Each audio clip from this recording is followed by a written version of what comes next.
There is something very different between human beings and other life forms here on planet Earth. Something which divides us, something which sees humanity building cities and technologies and societies and religions and following paths and leaders and ideologies. Something which divides man himself into his many classes, wealth, politics, nations, religions, levels of education and hierarchies. I am, of course, referring to mankind's inner intellect, the movement of his thinking. Mankind's thought is based on his past experiences. This is movement eternally within memory, deeply programmed to finding life meaning, value and understanding in measurement. Have you noticed how we measure absolutely everything? The larger, the better, the more, the greater, the fastest, the cleverest, the richest, the most expert, the leader, the pecking tree of authority we find in every corporation, every government, every religion,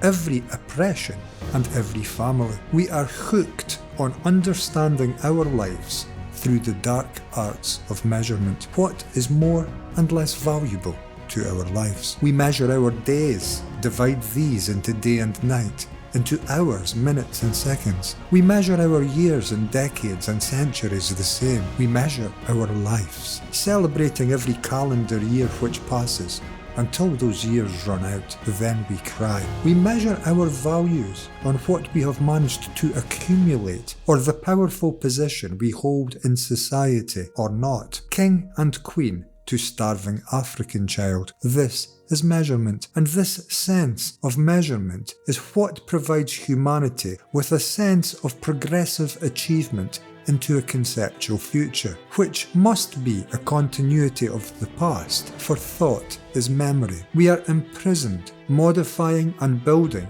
on the contents of our past experiences. If we live valuing the movement of measurement, for to gather more takes time, and time is a continuity. And so our race, humanity, from the beginning of time, has been involved in an eternal movement of progress, a movement of growth, and we have never understood the meaning of ending. That day has arrived. We have a desperate need to understand the meaning of ending today. We need come to understand what it means to stop, to stop, to stop progress, to stop every single psychological-based human movement. You see, as we have lived on the ground of ever pursuing accumulation, which is a movement of knowledge, ever seeking to add to itself, to become more complete in time, we have naturally come to serious divisions within our society. Knowledge is partial, and what is partial is a part of the whole,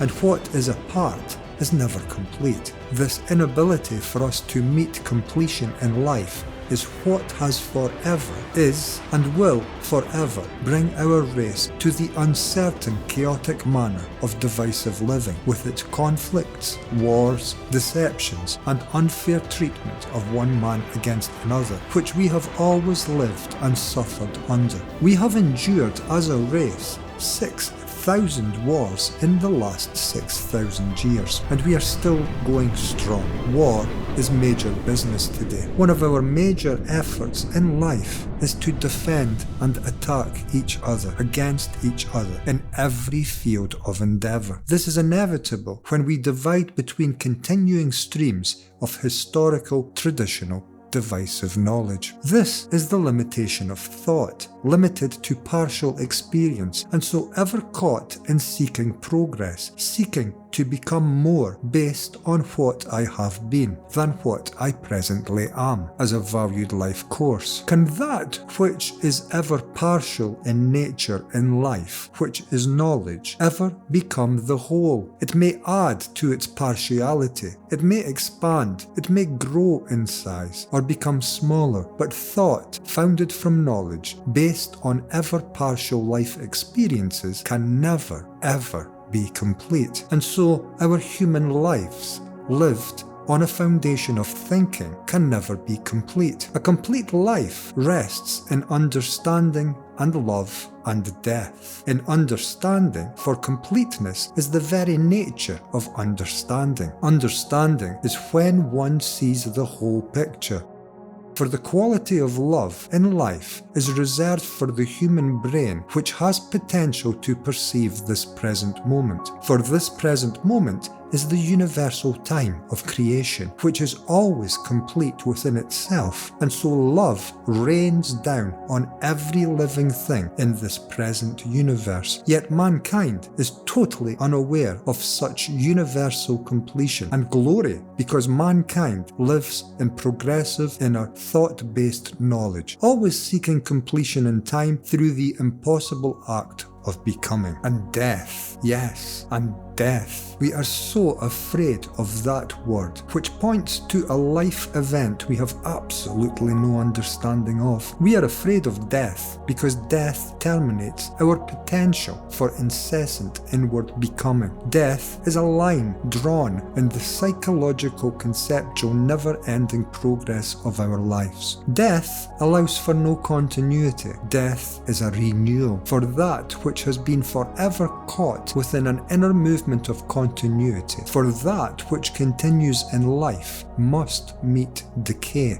That which continues breaks down. Look around, verify everything. To the universe, death and life are one movement. You never meet one without meeting the other. Creation, completion, the whole, and so holiness exists in a state of life and death. For this is the whole of life. This universe knows no time. Time is held within the brain cells of mankind. Mankind needs time, for mankind seeks the continuity and progress of his knowledge, ever becoming, never being. And yet life is found now, and life is never found in becoming, and life is found in living now. Our eyes, ears, touch, smell, taste, our physical bodily organs have been designed by life to meet this present moment, unobstructed, but we constantly obstruct what we meet in life with inward movements of knowledge. We colour, we prejudice, we bias against, we like and dislike, and a holistic and therefore holy perception of our lives in this wonderfully mystical and magical universe ever escapes our life view. We need to urgently stop all progress. Sounds counterproductive to life, doesn't it? We think if there is a change needing taking place in our society, that we need to work towards a future progressively, where that change has been established. This is instantly recognisable as our Great Reset today, the ideology that we need work towards a future progressively, where a change has been established. This is our inner sense of continuity, and this is always and ever the greatest of our mistakes. We are always moving forwards in time, and so that which we seek to end, we inevitably continue.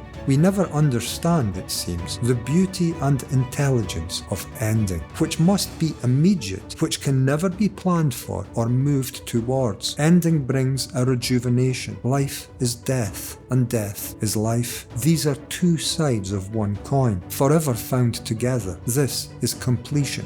Death is what completes life. What our senses meet, our living universe, unobstructed by our inner chattering, self-seeking knowledge, seeking future completion, is a universe of infinite depth, space, beauty, love, life, and silence, with no beginning and no ending. Utter silence, inner and outer. And understanding, of course, immense intelligence, for the mind which meets this universe in silence, a mind which has stopped all pointless progressive inward self-interested travelling, is a mind looking at the world and the universe now and anew as a whole and for the first time. The whole mind is now employed, not divided, thought after thought after thought. The death of the mechanical, measured, programmed, progressive approach to life of the human being, educated and programmed to approaching life through thought-based, knowledge-founded intellect, is the birth of a new mind. And if this is even possible, then this is the birthplace of a truly caring society, for it is self-interest which is leading our world today, and selves are all divided. A Christian is not a Muslim, a Brit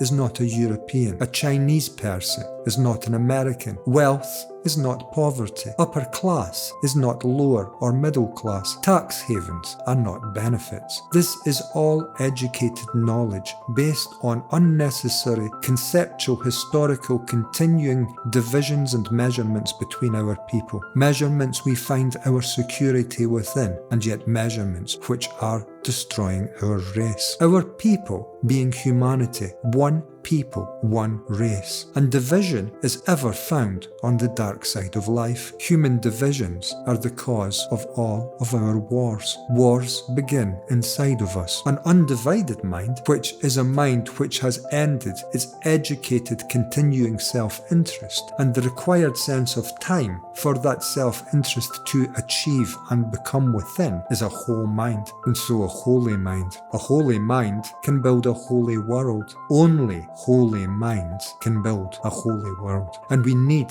to build a holy world, for this is a holy and loving universe. This is an infinite universe, and to meet an infinite universe, we need an infinite mind, not a mind limited to ever partial recorded knowledge. We need a mind capable of seeing without the obstruction of ever-present movements of inner divisive, conceptual, educated thinking. Does the inner revolution of your life interest you? This is the true and only catalyst for real change for our people. To build a better world, we need to end what has gone wrong with this one. The visible components of this human chaos are external and historical, but the roots of this destruction are continued inside each one of us. We have been educated to live this way. Knowledge, thought, time, progress, measurement. End this pattern of eternal becoming, and we will meet this universe we have been born from and always lived within, yet have never seen. Thought will only lead us to more of what we have previously experienced, for thought is memory. It is time to let go of the old and come to find the new of life.